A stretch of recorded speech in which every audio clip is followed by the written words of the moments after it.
There's probably not a day that goes by where I'm not in contact with a member of Philippines law enforcement. Law enforcement and the very close relationship that we have with them. Well, and then I'll continue. Thanks a lot, Rob. Thank you, Rafi. So I want to talk a little bit in a bit more depth, but not with a level of granularity that would afford our adversaries any sort of unnecessary insight into the obstacles that we put up. But I want to talk in a little bit more depth about the network disruptions that we do.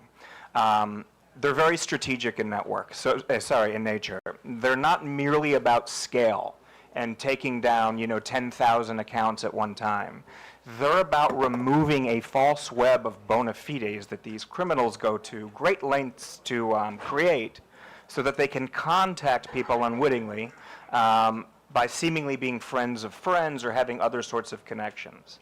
A lot of the work we do, especially here in the Philippines, is informed by the signal sharing and by the data requests we get from agencies like NBI, from the Office of Cybercrime, from CICC, from the Anti-Cybercrime Group at the PNP, and others. So a lot of the work that we've been able to do, I say this under oath, and I say this with a lot of passion. The Philippines has been seriously global leaders when it comes to helping us fight forced criminality and these scam centers, formerly known as POGOs, if you like, that operate here in the Philippines, target not only Filipinos, but are engaged in human trafficking, forced criminality, and are a large part of the scam and increasingly misinformation ecosystem that, again, have a big role here. I think there's one advantage that I'd like to point out, and I know it sounds perhaps a bit counterintuitive. Here in the Philippines, we know that scam centers operate, but we also know that law enforcement and the government here takes them very seriously. There are geopolitical black holes that we all know of, where law enforcement has no appetite to actually combat this. But because we have such a good relationship with PNP office, anti-cyber ACG, with the NBI, with various task forces, we are able to ingest signal regularly. I can say again, under oath, there's probably not a day that goes by where I'm not in contact with a member of Philippines law enforcement.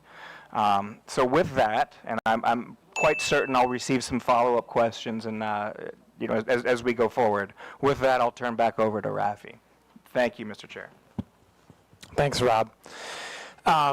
And it was just worth noting that Rob himself is a former member of the FBI, and so takes his law enforcement work very seriously. Just correction for the record, sir. Sorry. Homeland Security. Homeland Security Department.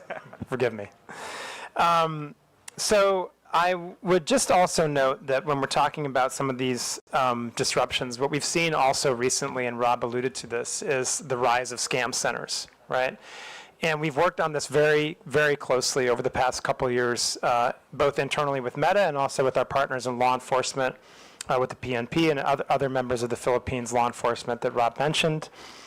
It's really worth noting that I think it's kind of clear at this point that what we see are these transnational criminal syndicates that are operating in a couple different countries around Southeast Asia and indeed globally. And they engage in forced criminality, human trafficking, and then of course, the real horrible element of this is that not only are people forcibly trafficked to these locations, but then they're forced to engage in further crime and scams against other people.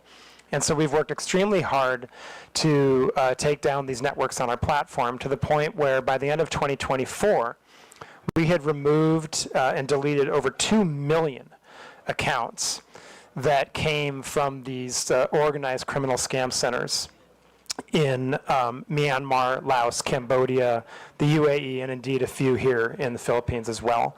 Thanks very much to our collaboration with Philippines law enforcement. I'd also like to just add for the record, the Filipino law enforcement community, as well as the BICAM in general, were among the first globally to flag this as a national security threat. So that has really sort of stepped up the tempo of our work and the investments we're doing around this work. So I just want to publicly acknowledge the law enforcement agencies, the military agencies, the regulatory agencies, and indeed members of the BICAM, who have been among the world leaders in flagging this not only as an economic threat to individual Filipinos, but as a national security threat here in the Philippines and globally. Of course, I don't want to get too granular on that, but the law enforcement agencies, and I'm sure your good self, Mr. Chair, are aware of exactly what I'm speaking of. If there are further, more granular conversations that you'd like to have around that, Mr. Chair, I, of course, would be honored to do that in executive session. And we have a great relationship with your law enforcement agencies and CICC. We held a conference in November in Bangkok, largely closed door and held under Chatham House rules. Filipino law enforcement were among sort of the flagship entities that were there. NBI spoke, PNP spoke, the PNP attaché in Bangkok spoke. He's been a fantastic advocate and source of trend sharing. So I just want to express gratitude for helping shape the narrative on how serious of a threat this is to the global infrastructure. Thank you, Mr. Chair. Thank you. And if we can go to the next slide, I'd like to address. Team of your platform, where my official Facebook account were taken down by your platform due to it said there impersonation. So I cannot understand why do you take down an account due to impersonation. So how does it happen? So how will you determine that really is this account is impersonated? Because this account was reported to COMELEC as my official election account for my daily activities during election.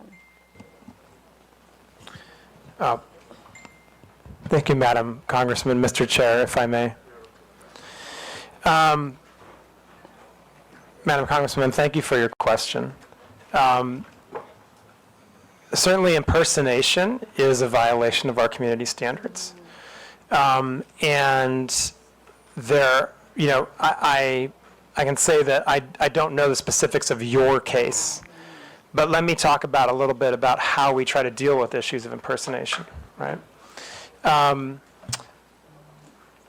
First of all, there can be a number of different reasons that an account might be taken down, right? There can be repeated violations of our community standards, or there can be very severe violations of our community standards.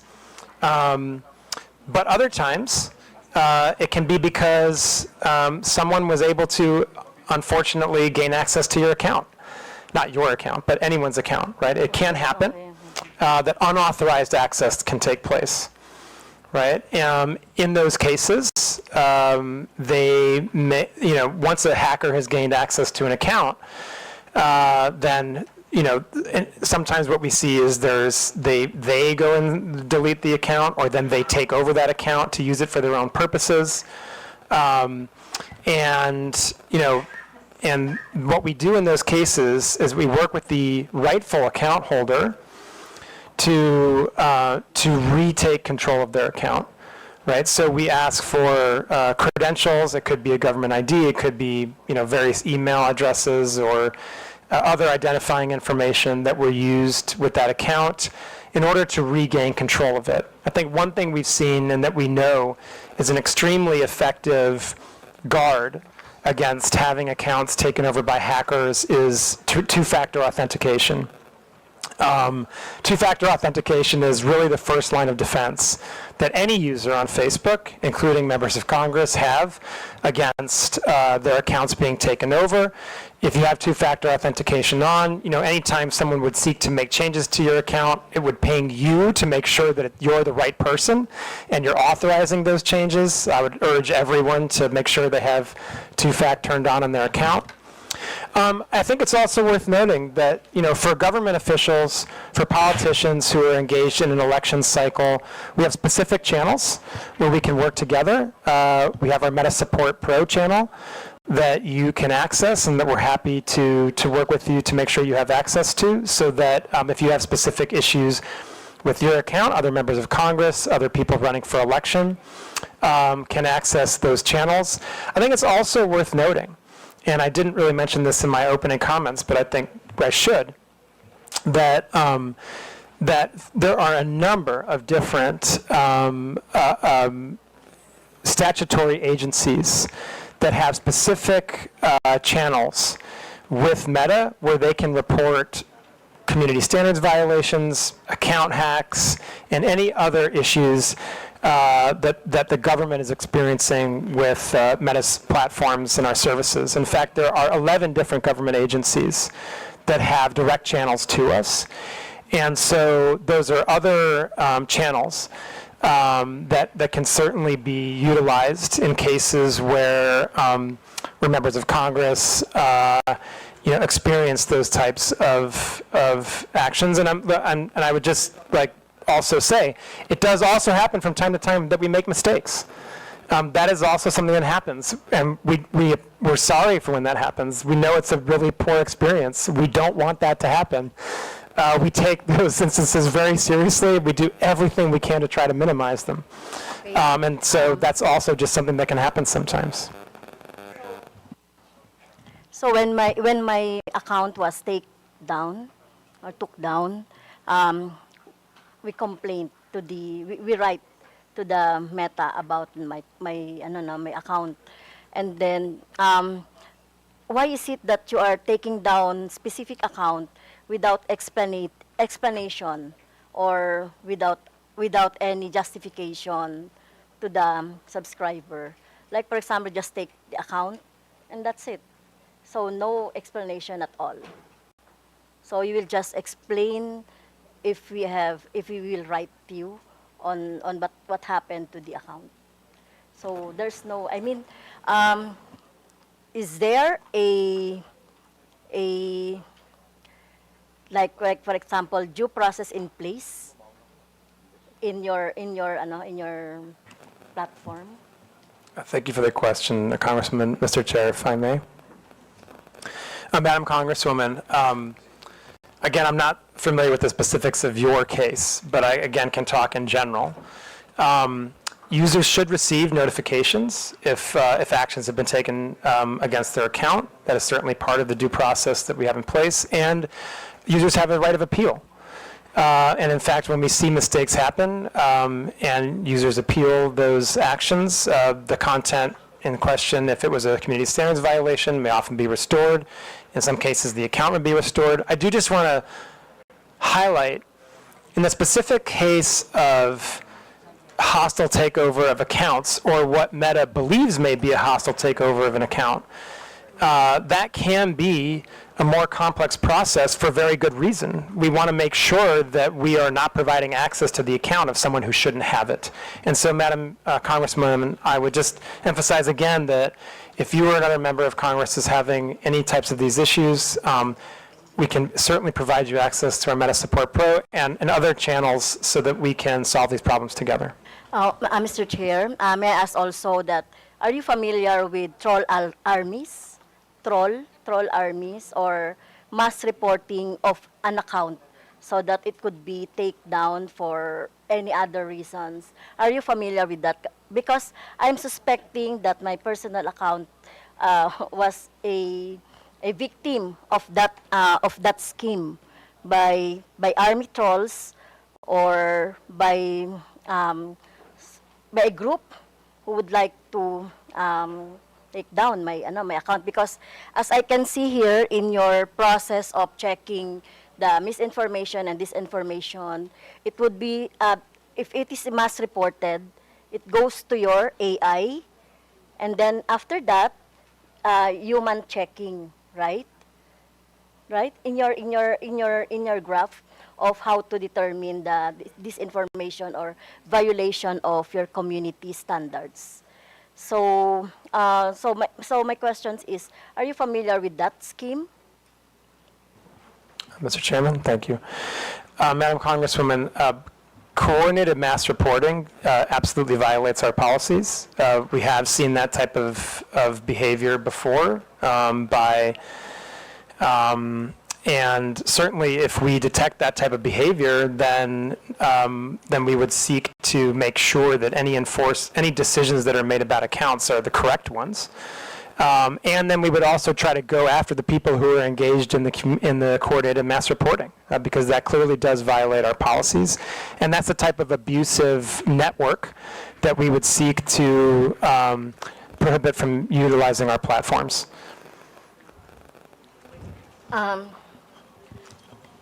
Another question, Mr. Chair, is about the inaction of the Meta on the AI-generated images abused.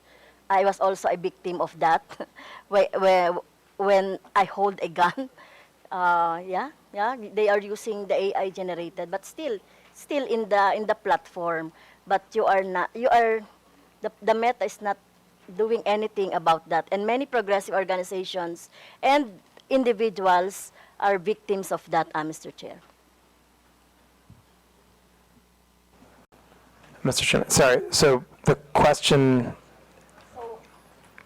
So how do you detect, or why are you not taking down AI generated images that you think are not or inappropriate or not true or misinformation? thank you, Mr. Chairman, thank you. Madam Congresswoman, and for the committee, I think I would start from the place of our view of misinformation is that whether or not it's AI generated or not, it would be misinformation, right? And so I think first and foremost, what I would say and emphasize is that our misinformation policies apply to content that is AI generated and is not AI generated. Now, taking a larger look at AI generated content, okay. There's a few different pieces to this, right? First and foremost, if people use meta AI in our own products to generate, for generative AI imagery or the like, we have the ability to detect that, right? And it'll come with a watermark, basically, and therefore a label and be recognizable as a generated AI image. Now, if people are using other tools, right, then basically it's harder to detect what is generative AI and what is not. This is an area of very significant investment for Meta right now. We're working very hard on ways to detect what is generative AI and what is not. I think that part of the issue that we have here, and this is one where what we need is collective action. At the moment, there's no agreed upon industry standard for watermarking or for how platforms like ours should go about detecting the difference between generative AI and non-generative AI content. And so that's an area where we really need more focused industry collaboration, and certainly we are trying to drive that. For Meta, we believe it's very important for that type of collaboration to happen between industry, civil society, and governments. And I think the last thing I would really talk about when it comes to generative AI imagery or other content is really distinguishing between paid content and non-paid content, right? If you are, just generally speaking, at Meta, we take a much more stringent approach to moderating paid content, right? Because obviously we're taking money for it. We believe we have responsibility that's even greater, and the distribution would be increased, right? And so, in the context of anything that is, again, taking out the generative AI component of it, any type of content that is paid for, that is political in nature, that talks about a campaign or a politician or a social issue, right, is subject to our policies on political candidates and social issue paid advertising, right? And according to those policies, you would be required to disclose who is paying for the ad and sponsoring the content. You would also have to go through an authorization process, which would include, in most cases, providing a government ID. Okay, And you'd have to cut be, you on that. if So I could how- just finish one last Yeah, point, okay. you'd have to be located in Philippines, right? If you want to run a social issue or political ad, you'd have to be located in Philippines, right? And so there's a series of steps that you have to take to cross that threshold in order to be able to run those types of ads. And then in addition to it, if it is AI generated, you'd be required to disclose that it is an AI generated paid piece of content. Thank you. So, really, it's very hard to determine because the name of the account is alias, or the name of account is just like a, like for example, Makabayan. The account is using our political organization. That account names Makabayan is using our political organization, but it has this what I saw an AI generated images of mine with guns, with the rebels, etc. I will give you the images later so that you can see. Mr. Okay. Chair, thank you, Madam Congresswoman, and I know my colleague also wants to add on to this. Mr. Chair, with your indulgence, Madam Congresswoman, it's my understanding that you reported this content, this image, to Comelec, Yeah. and we have removed it. Yeah. I would like to also state respectfully for the record that we're not doing nothing on harmful generative AI. In fact, as recently as, it was either yesterday or the day before, I personally worked directly with ph.update to remove a harmful piece of generative AI that was promoting investment scams. And what happens when something like that gets reported, it's not just that piece of content that comes down. That informs our ability to enforce across the platforms and across other accounts. So although ph.update reported one specific URL, many others came down as a result of that report. So while I understand, with respect, how painful and frustrating it must be to be a victim of harmful generative AI, please don't think we're doing nothing. But we are not perfect yet, but we always strive to be better. We strive to be better by signal sharing and trend sharing with Filipino law enforcement, legislative, NGOs, civil society, etc. So thank you. Yeah, and I would just emphasize what Rob said about, please, if you believe that there's a piece of content that violates our policies, please do report it through Comelec, and we'll treat it with the utmost urgency. Thank you. And Mr. Chair, last question. And in your presentation, you have also employed organization or fact checker organization. Can you name those? Do you have an example? The Vera files you have. What is AFP? Correct. What is AFP?